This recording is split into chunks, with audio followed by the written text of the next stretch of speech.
Hey guys, it's Shadow the Rat, and for today's video, I will be continuing my Meet My Rat series, which is basically a series where I go over individual rats that I've had and kind of talk about their personalities and histories.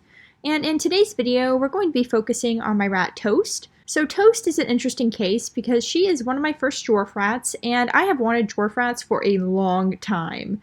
Dwarf rats only get to the size of a 5 to 6 week old standard rat and typically weigh between 80 and 125 grams as full adults. So that is about a third to a fourth the size of an average standard female rat. And when I say standard, I mean standard sized. Anyways, I got Toast alongside her sister Butter from a breeder that is, I want to say, about 2 hours away from me, maybe a little over 2 hours. And the way that I found this breeder was quite interesting.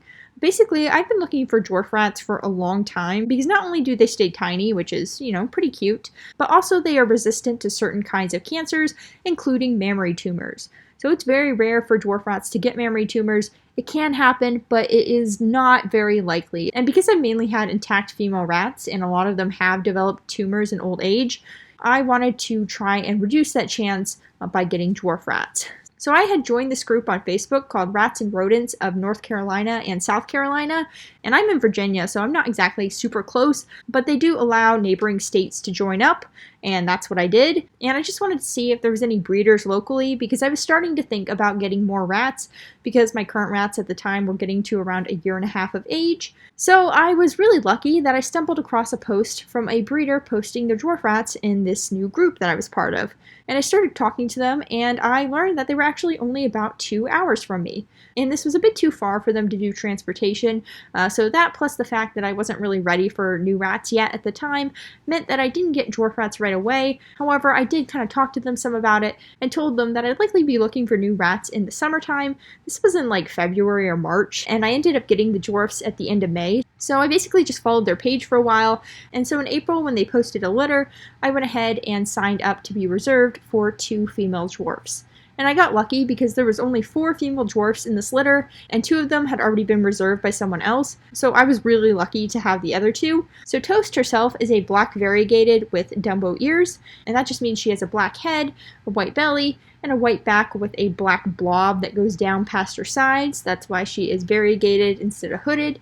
And Toast is a very sweet little rat. She's not quite as human-oriented as her sister Butter, but she is very confident with the other rats in particular. She actually got along with all the other rats right away, whereas Butter took quite a while to get along with them. She was scared of them for a while because all my other rats are standard rats, so keep in mind that they are many times larger than the dwarfs.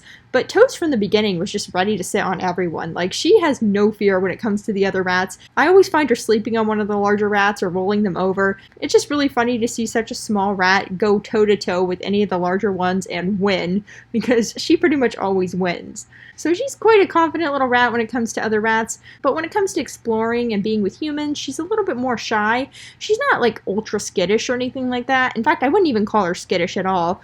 She's quite easy to handle. She's been easy to handle since day one. I never had any issues picking her up or petting her or anything like that. But if you move suddenly, she is more quick to startle than the other rats, including Butter, and she is also slower to explore new environments. Although once she does warm up to a place, she gets very adventurous, so it just takes her a little bit more time to warm up to an area than her sister or the other rats. But yeah, she's a really sweet rat, and she's really easy to handle and kind of move around. My favorite thing to do with her is just to put her inside my hoodie pocket because she really likes being in there, and sometimes she'll just take a little nap. Usually, though, she's trying to cause mischief. She likes to climb the Velcro pieces on my playpen. Other than that, she's a lot of fun to train with. She is a little bit more distractible than her sister. However, she is really big on agility and weaving. She really likes weaving in particular. Now, the one thing I didn't mention so far is that when I got her from her breeder, she did have what's called an umbilical hernia. This is basically when the abdominal wall has a gap in it, and this is caused by the mother rat over-grooming the umbilical cord. And so as the rat grows, this can either close up, which often happens, or if it doesn't close up, it can become a problem because it can widen as they get older. And then if the intestines gets trapped in it or any other organ, that can die off and that will quickly kill a rat. So when the breeder initially saw this lump, they weren't sure if it was an abscess or a hernia, and so they contacted me and told me basically I could choose to not take Toast and then wait until they had another dwarf to pair with Butter and then take them home, or I could take them home and have Toast surgically fixed, in which case after the surgery they would refund me what I paid for the girls. So I chose the option number 2, which, by the way, was completely my choice. The breeder would have gotten them fixed if I didn't, but I really did want to take Toast home because she was, one of the dwarf rats that I had wanted for so long, and she is an awesome little rat. I don't regret taking her for a second. And also her hernia repair surgery went super well. She recovered super quickly, and she healed up so well that you honestly cannot tell that she ever had a hernia there. Like, she looks completely normal. And so I'm very glad that I took her and had that surgery done. It is possible for a rat to live with an umbilical hernia without ever repairing it, but because there's this chance of something getting stuck in there, and when I say something, I mean some organ getting stuck in there and then dying off, and the rat needing emergency surgery or dying, I personally just thought it was a much better option to just get her fixed in the beginning, and then that means that the rest of her life she doesn't have to worry about that issue. So yeah, she's completely healthy. You can't tell that she ever had that lump, and it never caused her any issues. I mean, I just got it surgically repaired just in case. I'm very glad that I got Toast, and I think that she is an amazing little rat, and I'm very glad that she is with me and all her other cage mates who she loves. So yeah, that's pretty much it for this video. I hope you guys enjoyed, and I hope to see you next time. Bye!